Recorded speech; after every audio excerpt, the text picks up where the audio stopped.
after the first day that I felt so tired and sick, it was like maybe you weren't prepared as much as you should be. Obviously, I'll keep the bike. We'll start biking further south when you're not in the driest desert in the world. You just heard Michelle Savacool talking about the challenges of bicycling across the Atacama Desert.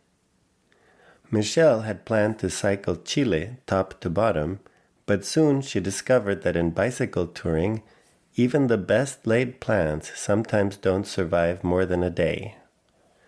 Although her trip had been immediately turned upside down, Michelle adapted quickly. By the time she returned home, she had memories to last a lifetime.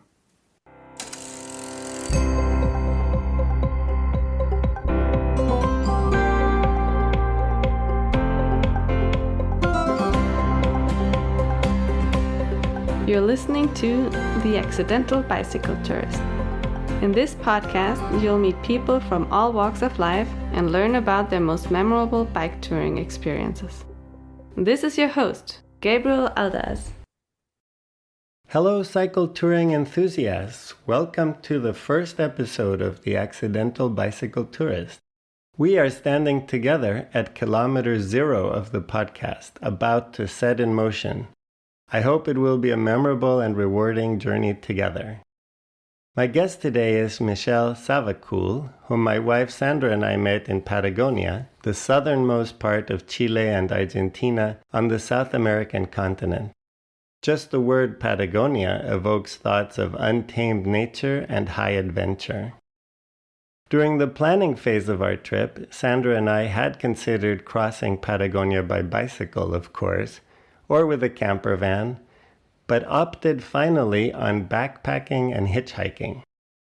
As we were laying out our gear in the bedroom, I said to Sandra, "These days, people are busy packing their bags in various corners of the globe, and we're all destined to meet in Patagonia. That's wild." Indeed, a few weeks later, a diverse and fascinating group of travelers would converge, not just in Patagonia, but specifically at a small campground called Turismo al Galope, located in the ramshackle hamlet of Villa Cerro Castillo, at the foot of the mountainous Cerro Castillo National Park. That November night in 2022, the common room at Turismo al Galope was packed with weary souls, huddled around their gas stoves, preparing their basic meals. One of those travelers was Michelle, who today is my very first guest on The Accidental Bicycle Tourist. Yeah, thank you for having me. I'm so excited to reminisce about our time down there. Let's start the reminiscing right away. What are your recollections of that night that we met in Villa Cerro Castillo? I remember being like, wow, like people are here from like all corners of the globe. And some people had been there for a couple of days and were going to leave soon. And some people were just arriving and everyone's talking about where they just were and where they're going. And are you headed north and are you heading south? And what's your mode of transportation? And all this stuff. Also, the big news that the parks workers were on strike. What's everyone gonna do? Where are you gonna go? I remember there's a lot of talk about the hikes local to that town, right? Because that's some pretty spectacular hiking around there. That's right. We were having dinner with a Czech couple. Mm-hmm. They were extreme light packers. They were such light packers that they didn't have any cooking equipment. And so they would eat crackers and tuna for dinner. And when we offered them some hot rice, they were just so grateful for something hot. We were talking and we had found out that they had done that hike to the Cerro Castillo National Park, the big climb. Mm-hmm. And it wasn't officially open, as you said, but they had gone up there, seen it, and come back all in one day. And they reported, yes, there's snow and it is at least passable. Mm-hmm. Yeah, they didn't have any plates or bowls or anything, but they did have plastic wine glasses. Yes, they had their priorities straight. The only thing they had with them. And that they said, someone asked, is it dangerous? Is it slippery, whatever? And they were like, well, it's fine, but some parts could be a little bit fatal. Yeah, exactly. Slightly We were fatal. like, oh, great. Yeah. And somehow we were encouraged to do it. You were at first at another table next to us, but then you got into the mix and they had already done it and they were moving on. And we thought, well, maybe we should do it. Yeah, I think I was like, oh, that's something I want to do, but maybe is a little unwise to do alone. So I was like, maybe these nice people would like to hike with me tomorrow. And we did it. It was a memorable day. There were parts that were definitely snowy, and you walked on this slope, and it was pretty much downhill as far as you could see to the valley. And so that would be a very long way down Yes, from the mountain. yes. But we made it. We made it, and we're here to talk about it. But Yeah. that actually was a day that you were off your bicycle. Right. I want to then back up from that very memorable experience and find out, how did you get there? All right. Well, I'd been wanting to take a big trip for a while, not necessarily by bicycle, and the opportunity just hadn't presented itself. In the summer of 2022, I decided to get a new job. Fortunately for me, my new job allowed me to sort of delay starting so that I could go do something, take some time off, which I wanted to do after the pandemic. So I was trying to figure out where I would go. And I didn't know what exactly I wanted to do, but I thought, oh, maybe the Galapagos, maybe somewhere in South America. And I remembered I went to Croatia for a few weeks in 2014 and met someone who said that he had like hiked Chile. I think it was south to north, and was saying that it was incredible and like terrain was so different everywhere you went. And I don't know, stuck in my head. So I looked it up and I stumbled upon the Carretera Austral as a thing. And then I was like, oh, maybe I'll bring my bike. Maybe I'll do a bike thing. And it came out organically from there. And I was going to have 3 months. So I thought I could do potentially like the whole country. So I started far north of Patagonia because it was going to be September. And so it was still cold in the south. I started in the north and aimed to cycle the whole way down. The Carretera Austral, that's a very famous road, and we might return to that road in future episodes. To give some context, Austral meaning southern, that is a road that goes north-south from Puerto Montt to Villa O'Higgins, which is quite far south. Not at the very tip, not at Tierra del Fuego, but pretty far south. I do remember you mentioning this initial goal of cycling the whole of Chile, so I looked it up. Chile is 4,270 kilometers long. That's 2,653 miles, roughly. And that was really your initial goal. I was like, oh, well, that's about how wide the US is. And I know that people can cycle the coast to coast in the US in 2.5 months or so. So I thought, oh, this is maybe possible. I also had a friend that was going to visit me in the middle. So I was like, maybe I'll not cycle some of the middle parts. But yeah, that was the initial like plan in my head when I went down there. Right. If you superimpose Chile on the United States on its side, it pretty much goes coast to coast. Mm-hmm. And if you superimpose it on Europe, it goes from the North Cape diagonally to basically the tip of Portugal. With such a daunting task ahead of you, how did you prepare? Well, I looked a lot of stuff up on the internet. It was the first trip that I'd be doing where I felt like I needed a lot of extra bike parts just in case. What kind of cooking gas can I get down there? What kind of stove do I need? Did a ton of research about weather because what I had read about Chile is just the weather can be so highly variable, especially like going through all the various terrains. I'm not the type of person who's just like, I'll just go, it'll be fine. I was very nervous about the weather, and that was probably the biggest thing that I looked at. You can't fully know necessarily what you're getting yourself into until you get there. There's just no way. And what about physically? I ride my bike pretty regularly. I do like road cycling and such. My friends that I know that I do bike camping with, we go pretty regularly. And I think I didn't train or something for it. And I had seen on some of these groups about long distance touring, and some people were like, you kind of get in shape as you go. Right. But I think it was actually kind of an issue because the northern part of Chile is the Atacama Desert. So it's kind of far between places to stop. And so to start out up there was physically exhausting. So basically, it sounds like from a planning point of view, you did a lot of research and physically and mentally, you felt like you had quite a bit of experience. Yes, I flew to the town of Arica, which is like, oh, I don't know. It's very, very close to the border of Peru.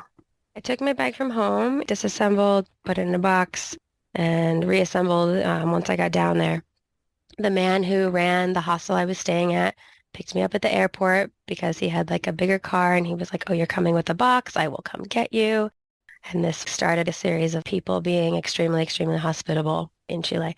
Anyways, I got there. I put my bike back together. I went to take it for a spin and it did not function because the chain ring had been bent in the plane. So I went and found a bike shop and they're like, oh, we don't have this part. And I was like, can you bend it back into place? And they took a hammer to it and it worked for the rest of the trip. So that was a great start. When in doubt, get a bigger hammer. Yeah. And then I was getting ready to go. I was extremely, extremely nervous. It's pretty empty between towns. I had packed up my bike. I had, I think, like 13 liters of water. I had never carried that much weight on the bike before. I didn't pack it very well. And so I went to set out and the bike's super wobbly. It was too late in the day and I was like, I don't feel comfortable. This is too late. And I went back to the hostel and stayed another night. So the next morning I was like, all right, you gotta go. Yeah. And I set out and pretty quickly got chased by some dogs in the town, which was new for me. And then, yeah, I just started like basically biking out on the highway into the desert. How did you carry the water? Obviously, you have your water bottles, which can be mounted to the frame, but hmm did you also have some sort of collapsible bladders? Yeah, I had several collapsible bladders. I had one 6 liter, very kind of durable water bag, and then I had a couple of 2 liter ones, and then my little bottles and some other things. It was a little difficult to like balance them and stuff them into the different bags. That's a lot of weight in water. It's a lot of weight. It was definitely heavy. Yeah, so I set out. Some of the trucks would honk at me, and at first I thought, oh no, I'm not supposed to be here. They're like, get off the road. Then eventually I know they were waving, and it was great. So many people would just be like, yay, good job, you're doing it. Where I wanted to stay was 80 something miles, which is quite a lot. So at that point in my life, I had never camped alone before. And so I wasn't really comfortable yet camping wherever. And also there just wasn't that many places to camp on that road. It just empty expanse to the right and left of you and quite large rocks. So the place I chose to camp was at this beach. It was a long day, a lot of climbing. I think I drank 6 or 7 of those liters of water, mostly on like this large climb. That was my first day. It was intense. Yeah, without many towns, like you said. Where you left the highway to go to the beach, there was a little area with a police checkpoint and several restaurants. But between there and when I left, I think I ate lunch in like a bus stop just to have some shade from the sun. But there wasn't anywhere else to get water that I remember. It paid off to have good supplies. I was pretty nervous. Also, it's not like a official place to camp where I chose to stay, and people I met in the hostel are like, oh, you're doing what? Oh, it's so dangerous. Be careful, this kind of thing. And so I didn't sleep well. I was exhausted. I could tell that I overexerted because I wasn't hungry and I should have been very hungry. I remember in the middle of the night, I thought I heard voices because I was right by the ocean. And I'm like, no, stop. Don't be crazy. But I still had my little Leatherman knife thing not far away. Anyway, and then I peeked out my tent. There were like three people not that far away with the car, and it was like 2 a.m. And I was like, oh God, what's happening? Like, what is going on? Terrified. And then, I looked again like 15 minutes later and they're like setting up a tent and it's just a family like coming for the weekend or whatever. The next day I was kind of sick, severely dehydrated, and I was like, I can't do today what I did yesterday. So I ended up asking this woman who came by, she had a truck, and I was like, could you drive me to the next place that I wanted to stay? She was like, oh yeah, sure. Very, very nice lady who drove me to my next stop. The third day, that day was extremely hot. My device was measuring 103 degrees Fahrenheit, riding in the middle of the day. And I just felt like, I don't know. I don't know if I can handle this heat. So when I got to Iquique, I really started thinking about, do I really want to ride in this desert for weeks? Is this really good for me? An understandable question. Yeah. I ended up renting a car for a couple weeks for this part of my trip, and I was highly conflicted about doing that because I had this sort of grand plan, and what do I want the trip to be? Like, is the trip supposed to be like an athletic feat? Is the trip supposed to, what is it? What is it supposed to be here? I'm trying to definitely like enjoy my time, but we all know sometimes it's difficult. Sometimes it's exhausting. It's not always pleasant these days on the bike. Some days it rains really hard, yada, yada. After the first day that I felt so tired and sick, it was like, maybe you weren't prepared as much as you should be.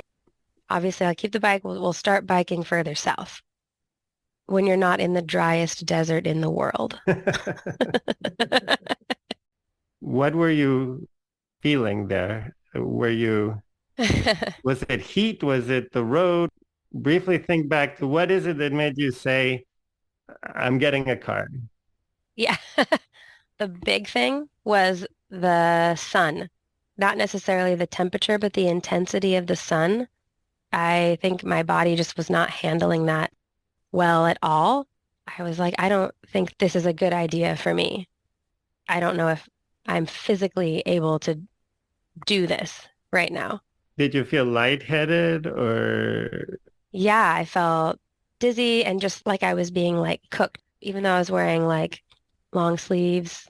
Everything in my body was just screaming that I need shade.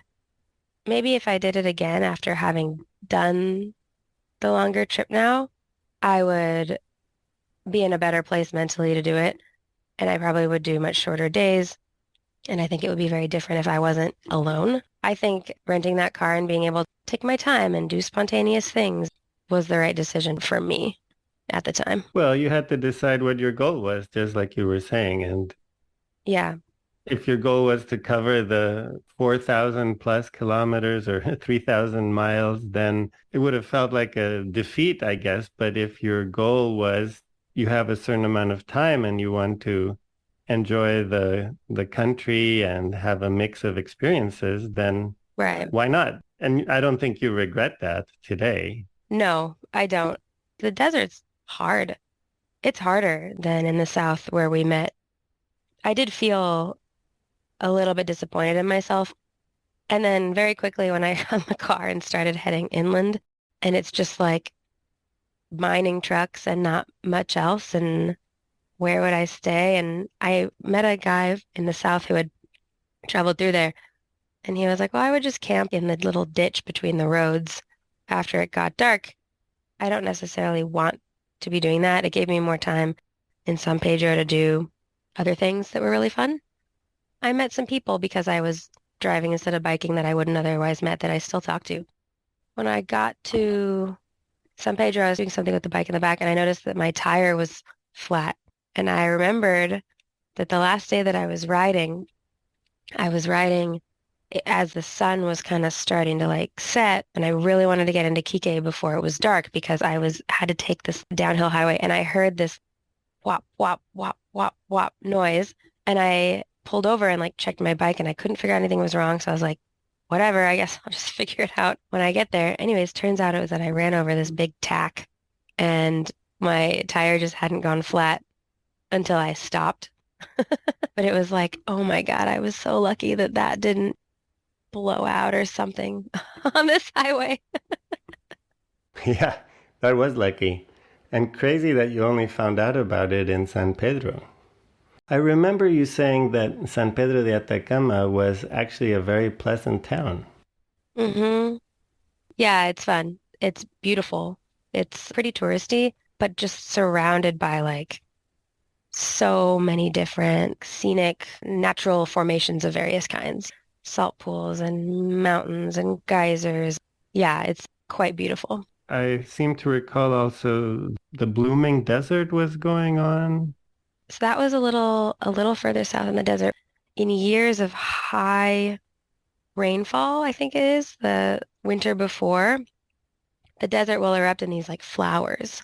And it happens maybe every I think I read like 7 years or so, give or take.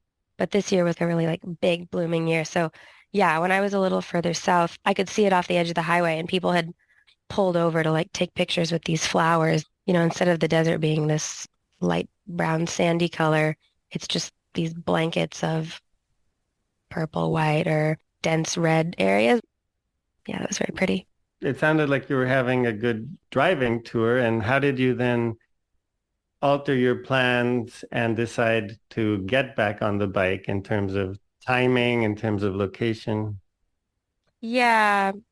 So I was looking to try to see where the sort of high sun intensity desert part would be a little less intense. And so I decided to try starting again in La Serena. I returned to the car there. I remember you had talked about this exorbitant one-way fee, and I think that's something that would be good to warn people about. Oh my gosh. Yes. Yeah, it is wild. I'm trying to remember how much it was. It was like, I feel like almost embarrassed to have paid it because it was, I think, upwards of $500 just to drop it off at a different location than you picked it up. I think it was $800.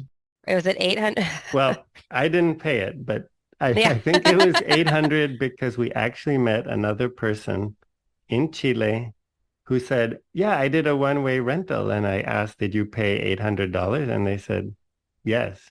Yeah. You're not alone, Michelle.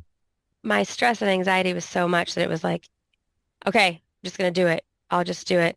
If I did it again, knowing what I know now, being a little more comfortable, I might have tried to do like a bus thing, knowing that it's like not so complicated to bring your bike on the bus necessarily if you talk to the company ahead of time. But anyways, it happened.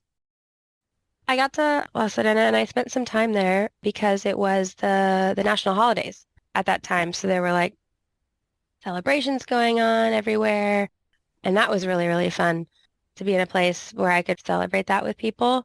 But yeah, I started again there and then I cycled to Viña del Mar, which is on the coast just west of Santiago. And that took about a week or week and a half. It was quite windy. I've never cycled in wind like that. It was very, very strong coming from the south, so right in your face. And a lot of things were closed because it was still technically winter. One thing that I struggled with, I didn't plan where I was going to stay ahead of the trip, but kind of when I set out for the day, I kind of liked to have an idea of where I might stay. It's not like there's a lot of places to just put your tent. It was a little stressful with so many things closed trying to find a place where I was going to stay. So that part was, I think, physically difficult. How would you approach it? I used an app called iOverlander, which is like a user input sort of places where people have stayed. Definitely for people who like use RVs, but also it can be for like hiking, bicycling, and it has a lot of information about areas where people have pitched their tent and things like this. So that was really helpful. And I also looked up places along the way or would call places and say, okay, you're not open, but do you know anywhere that is? And that worked out. That worked out pretty well. And were you speaking Spanish or English? I don't speak Spanish. I picked up, what I could when I was down there, and I was quite happily surprised, like how quickly you learn things when you have to use it. Anytime I knew what I could say in Spanish, I would obviously try to speak in Spanish, but it becomes quite difficult if you're trying to talk to someone over the phone because you can't see them. What I would do is I would find like the phone number that was listed with that place, or sometimes in this app, they might be like, oh, ask for this guy. Here's his number. And I would see if they were on WhatsApp so that I could type. And then I would type in Spanish. And that worked out a lot of the time. Actually, that was quite helpful. But a couple times I did make arrangements in Spanish on the phone crudely. Yeah, it was interesting from our own experiences. So many places had the WhatsApp logo and the number. In Chile, they really wanted WhatsApp communication and advertised it very prominently. Yeah, it was extremely helpful. I was in Viña del Mar for about a week. Beautiful, on the beach, really nice people. So I had a friend who was going to come down and visit me for about a week in the middle of this trip, was not going to be biking with me. And so with her, we drove around. This time, not with the one way. Not with the one way fee, though. And that was lovely. And then so at that point, I had been in Chile for, I don't know, 6 or 7 weeks. And that ended me in Puerto Montt, which is when the Patagonia part started. The start of the Carretera Austral. Yeah. So then I started cycling south. And that was like, I think, when it finally started to feel like you're bike touring. Because before that, it was like I did 3 days and then abandoned ship. And then sort of did a week and a half and then decided to spend some time doing other things. It was kind of cool, actually, like being in Puerto Montt, looking at the sign for Route 7. These are the pictures that you saw that other people post when they start. And you're here, like you're right here, ready to go. It's a good feeling. Kilometer zero. Kilometer zero, yeah. So a lot of people start in Argentina and they connect to the route a little further south. But I decided to start here. I thought it would be nice to do the entire Route 7. And there's like a series of ferries you take in the north that are beautiful. Luckily, being by bike, you don't need to make reservations far ahead of time or anything. Even getting ready to do the southern part, even though it wasn't the heat now, I was still unsure about the unpredictability of the weather down there. Talking about the ferries, I know that one ferry is a shorter one and it ends up at Caleta Gonzalo. Yeah. Caleta Gonzalo has this fancy lodge. I remember you said you stayed at the lodge. So what were the circumstances? Yeah, the circumstances were, so the national park was not open. The campgrounds were not That open. didn't stop everybody from camping. That did not stop everybody. It did not. I didn't want to end up in a situation where I had to leave and didn't have anywhere to go. Because of the timing of the ferries, it's not like you had all day. It gets in like kind of the late afternoon, and the road there is quite muddy. It's a little bit like slow going. It's gravel. It's not paved. No, it's definitely not paved, but that particular portion gets muddy, and you can trudge through, and they're doing construction, and it's kind of slow. I had decided to stay in this place. It's another thing where if I were to do it again, I would probably feel more comfortable, like I'll just find somewhere to camp. But at the time, it was like, I don't know what it's going to be like. Maybe I'm just not good at this. Maybe I'm just too nervous, because there was this couple that I met on the boat, also had bikes, and they had been going for like a month. I was like, where are you guys going to stay? Because the park's closed. And they're like, whatever. Like, we'll find somewhere. And I'm like, okay, well, I'm going to stay here. But as the weeks went on in the trip, I got way more comfortable doing stuff like that too. From what I remember, you're a cautious person, because when we went on our hike, you didn't want to go on your own, which is totally understandable. But when we went on our hike, you pulled out your little water filter. Michelle, one of the amazing things about Patagonia, as you know, is that all the water from every single stream is pristine and drinkable. And that for me is so incredible. Anywhere you want, you just take water, you fill your water bottle and you drink it. And it's wonderful. It tastes so good.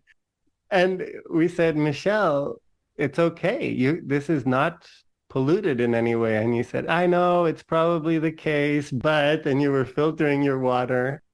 I had a water filter. There's quite a lot of farms and there's cattle and things. And so that's just what I was doing. And it didn't take very long. I remember you guys being like, what is this girl doing? This is ridiculous. Because we were on top of a mountain and there was not a farm around. I just had it with me. Just because you use it sometimes doesn't mean you have to use it every time. But we could not convince you. You were just, I don't want to get sick. The filter was only one of multiple safety devices that you had. Can you remember the other ones that you had? Well, I think I just had one other. I had a Garmin InReach, which is a GPS thing. So you can message people if you need or whatever the case. And you can also track. It'll track your trip. My friends at home got that for me before I left, which is nice. That was really sweet, I thought. Yeah, and luckily you didn't really need any. No. And people rarely do, When you read about people who do these things, oftentimes they just don't worry about anything. It seems like nothing really phases them. It's not necessarily like I go in and I think, I'm going to need this. It is going to be dangerous. But you just don't know. You haven't been there before. I don't want to have a situation where like someone needs to come save me because I was foolish, just went off, That's a good way to put it. You don't want to be irresponsible and then need to get help. Speaking of that, did you have, as a solo female traveler, any negative experiences? Just one. It was like slightly uncomfortable with someone who ran, not a hostel, but like some place to stay. Nothing bad happened. It was uncomfortable. I would never want that to like deter me from doing more things, but also other women travelers. I think this is a hot topic because some people will be like, it's just not smart. There's bad people everywhere. In my opinion, the vast majority of people that you run into are just extremely nice, helpful, caring people. Good, you had a good experience. We were not in the north, but Patagonia seems, at least at the moment, very safe and welcoming, and that's wonderful. Yeah, definitely. I did get a lot of people being like, you're traveling alone as a woman? You need to be careful. And I was like, yes, thank you, But no, it was felt extremely safe, my whole trip. Yeah. So then let's pick it up after we say goodbye. The following day, you got on the bicycle and we stuck out our thumbs. You left, I don't know, a while before me, maybe an hour or more. And so I set out and I'm going and I immediately ran into you guys at the bus stop, waiting for the bus. Waiting for the bus. That's an interesting thing. Since that was low season, sometimes you would find out that the bus only runs 2 or 3 times per week. So bus stop it's a bit loosely used because you would have to wait at the bus stop for 2 or 3 days. And that was actually the case. So we waited at the bus stop for convenience, but we needed to stick out our thumbs because there wasn't a bus coming. We arrived at the stop maybe an hour before you, and we were still waiting at the stop when you passed.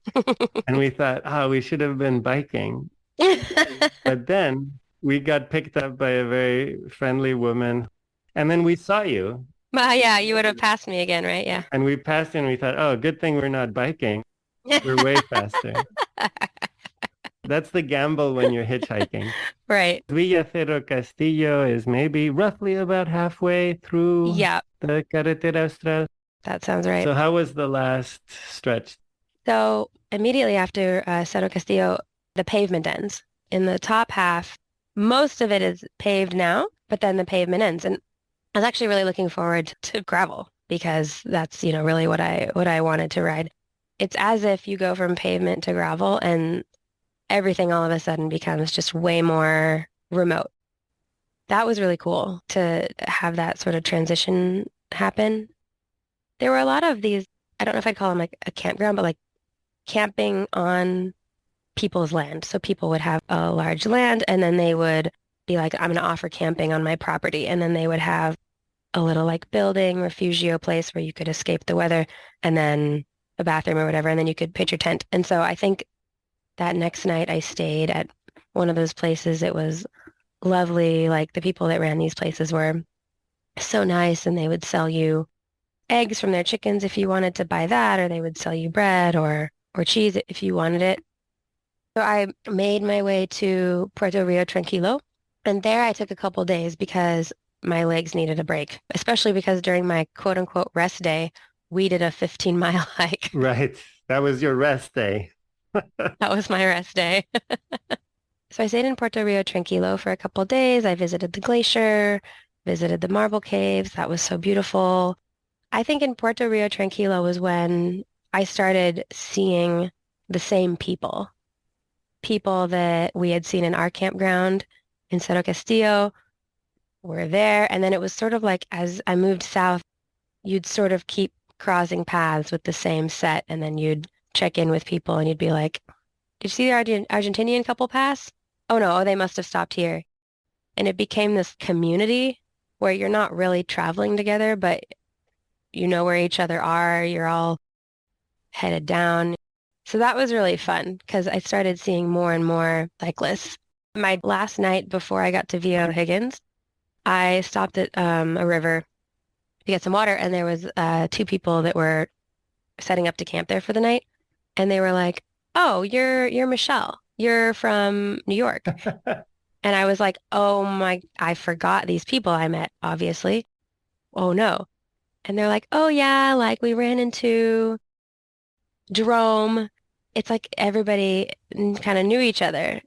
So many things were like word of mouth between people down there, not so much like you're looking something up. That was really cool to meet those people and to feel like, oh, we're all doing this thing. Yeah, that goes back to my introduction. It's crazy. These people come from all over the world, and suddenly for this time, it's this informal network. And I know we tried to send you a couple of text messages. Yeah. If we found something out in advance. No, it was quite helpful. The bicycle bell means that I have to interrupt the interview to give more information. You see, Villa O'Higgins really is the end of the road. Any kind of motor vehicle needs to turn around and drive north for hours until the first way off the Carretera Austral. Hikers and cyclists, however, have the option of continuing to El Chaltén in Argentina through a challenging border crossing. First, there's a small ferry, also known as the boat, that departs from a few kilometers south of Villa O'Higgins, crossing Lago O'Higgins to the Candelario Mancilla dock. A path leads to the Chilean border guard building where your passport will be stamped. A winding, rocky road continues 15 kilometers until the actual border with Argentina. Here, vehicles can continue no further, and a narrow path cuts across a dense forest with several streams to be forded. At the end of the 6-kilometer cross-country trek, you reach the Argentinian border guards on the shores of the Lago del Desierto. Then, a second small ferry across this lake must be taken. And finally, there's a dusty road to El Chaltén. Even though we were assured that the border had just been opened, nobody really knew if the ferries were going so early in the season, and if they did want to depart, would the weather even permit it?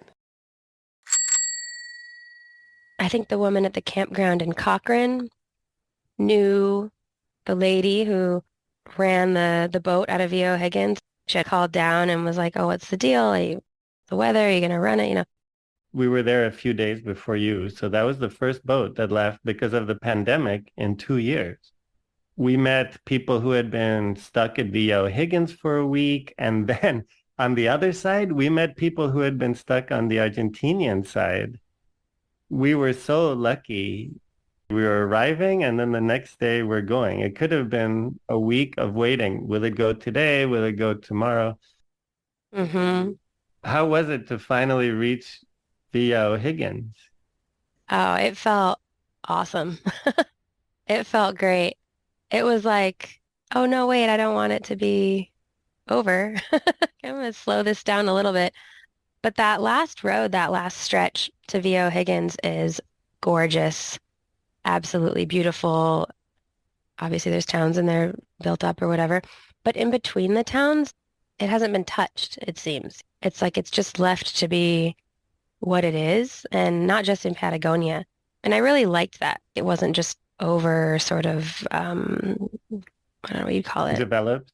Yeah, yeah. It was just left to be like natural. Even though you have this gravel road, it's just the road. Coming into VO Higgins was great. Like I felt really proud of myself. It's obvious what you're doing when you're reaching that town. And so a lot of like fist pumps, support, people going by. That was nice. And of course I like get into town and I went to the hostel that you recommended. I think it was Moscow, right? It was a legendary place Mm-hmm. because the hosts were really well known as really taking care of people. And it had also this communal area, and people were making their dinner and boiling their water. I remember there was always this hot water going. It was this amazing sense of community. Again, a little bit like in the Villa Cerro Castillo, where we met, it was also that same feel. Those are the special places for us where these travelers met and exchanged stories. And I know that when we were there, the weather was horrible, which is partly why they didn't know if the boat was going to go because of the winds. And even though it was a lake, the winds can be so strong that the boat can't go. It's like a gamble. My flight home was, I think, a couple weeks, like from when I was getting to VO Higgins. And so I remember having to decide if I would even continue to VO Higgins because there's a ferry from a little bit north of that left like once a week or something, and it would take you all the way to Porto Natales. Right. And and you could buy a ticket and it was leave. It was a large, large boat. But you wouldn't make it to the end. You wouldn't be able to go all the way to the end. And I wanted to do the boat that you guys took that was like the border crossing and end up in El Chalten. Right. So I decided to take the gamble, right, and go and see if this boat would run. And I got there and it was gonna leave, I think not the next day, but the day after. But then they called everyone who was there, all the places where people were staying, and were like, actually, we might go tonight. If you're here, we might go tonight. Typical. Yeah, it was Sunday, I think. And I remember it was like, and you guys should get food in case you have to camp on the other side for like however long. But then because it was Sunday, like not a lot was open. And so everyone was going around like trying to like get food and like make food if people needed to make food ahead of time. And we're all getting ready. And we go over there to the place where the office for the boat is. And they're looking at the weather and they're like, I don't know. It's looking really windy. Because I think the wind it funnels through over the lake there. And so, eventually they were like, I don't think it's going to happen. And I don't think it'll happen for another at least 5 days. All of us are like, what are we going to do? What are we going to do? Well, I guess the only thing to do is to take a bus back. If you don't have a car, is to take a bus or ride your bicycle backwards or wait. And so everyone's trying to figure out what they were going to do. A guy that I had seen at several locations along the route was there. This couple that I had seen by the river who knew who I was before I met them. They were there, and this other guy, and we decided to do an alternate border crossing that's near Via O'Higgins, but not via boat. And that puts you into Argentina a little further north. It's kind of similar-ish to the one you did in that it's not for cars.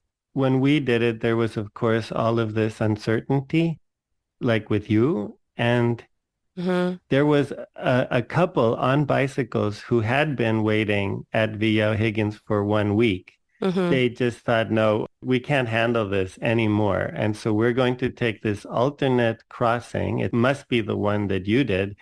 And the host said, yes, but there's a part that's through private lands and there's a bridge that is There's a very bridge. sketchy. There's a bridge.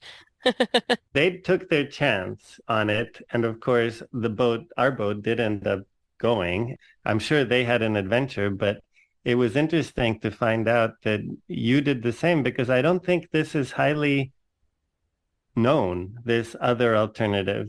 Right.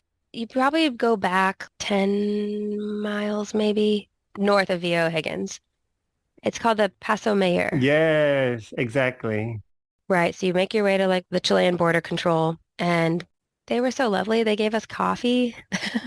They were like, "Oh, you guys look cold. You want some coffee?" And we asked the border people there, like, "How many people are coming through here?" And they're like, 7 a month. The thing I think that makes it difficult is that you sort of have to find your way to the Argentinian border control.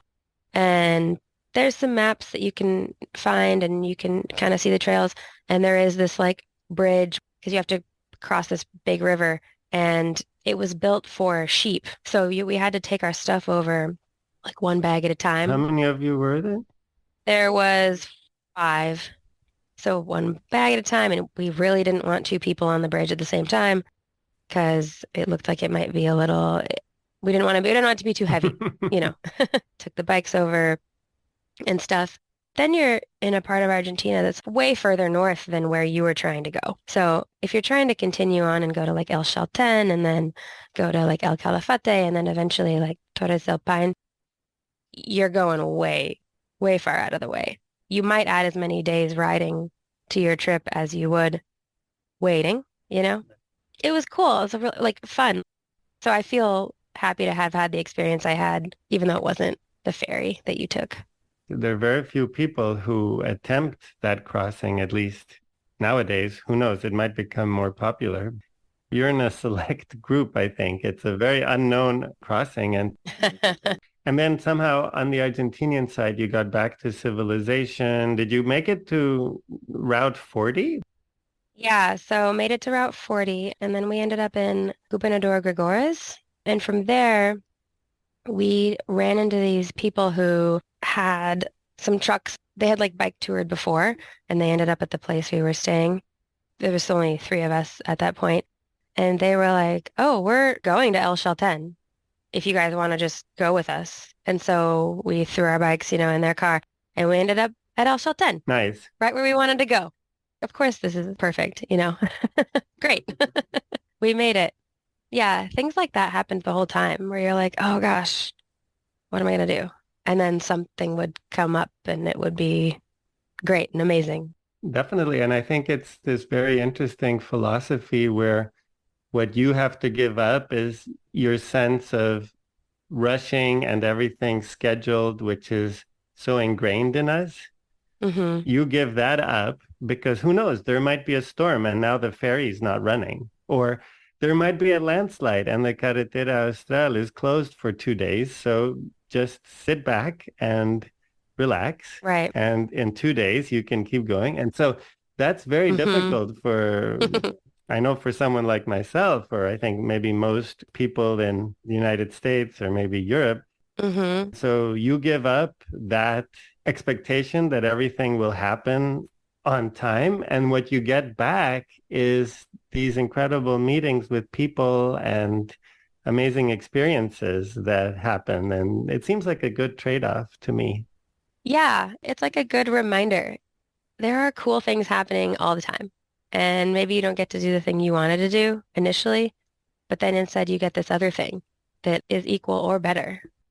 I remember I went to Futaleufú, which is in the north part of the Carretera, and it was raining for like 3 days. Heavy, heavy rain. And this town is known for like rafting and this kind of stuff. It's right by the border. So I just went to Argentina for a few days and went to the national parks there where it wasn't so rainy. And that was super fun. And then I came back. Yeah, we were also in Futaleufú, and we were really looking forward to doing the rafting trip in the rapids, but it turned out that at that time, the water comes from the Argentinian side, and the Argentinian dam had let out so much water that it was absolutely impossible to raft on there. Oh, wow. Instead, we ended up doing a kayak trip on a much more relaxed river, but we did it with some people that we had met, and it was a great experience as well. So it was completely different than why we had gone there, but it was still great. So it's funny you mentioned Futaleufú because we also had a change of plans, and it was fine. Yeah. After El Chalten, I guess you just went home the normal way by bus or something. And Yeah. What I felt when I got to the south was that I was really happy that I didn't use my experience that I had when I first started to think like day one, we're already off book, you know? Oh, nope, this isn't for you. I was like, I think you're gonna want to have your bike, you're gonna want to start again further south and to not make a drastic decision about the whole trip and just sort of take it day by day and see how you feel and feel like, okay, it's okay if I change my plans. I love your honesty. And you said, you know what? I was cooked.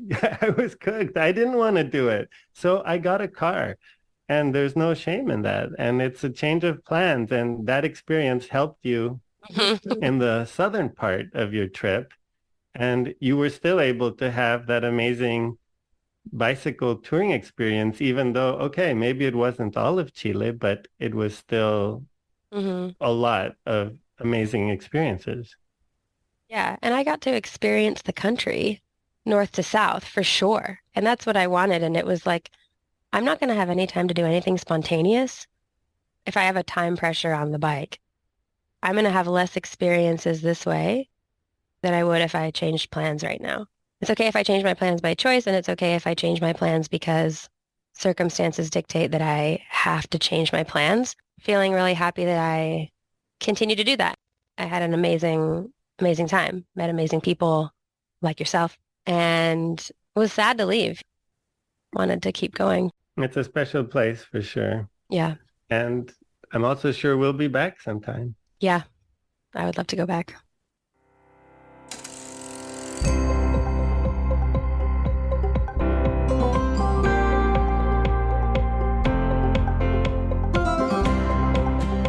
The transcript for this episode is available on the Accidental Bicycle Tourist website. I welcome feedback and suggestions for this and other episodes. You'll find a link to all contact information in the show notes. If you would like to rate or review the show, you can do that on your favorite podcast platform. You can also follow the podcast on Instagram. Thank you to Anna Lindenmeyer for the cover artwork and to Timothy Shurtell for the original music. This podcast would not be possible without continuous support from my wife, Sandra. And thank you so much for listening. I hope the episode will inspire you to get out and see where the road leads you. And on the way, I went to like the area where they grow a lot of the grapes for pisco. Actually, this Chilean guy that I met was telling me all about pisco, and he was like, don't tell anyone, but I think the Peruvian ones are better.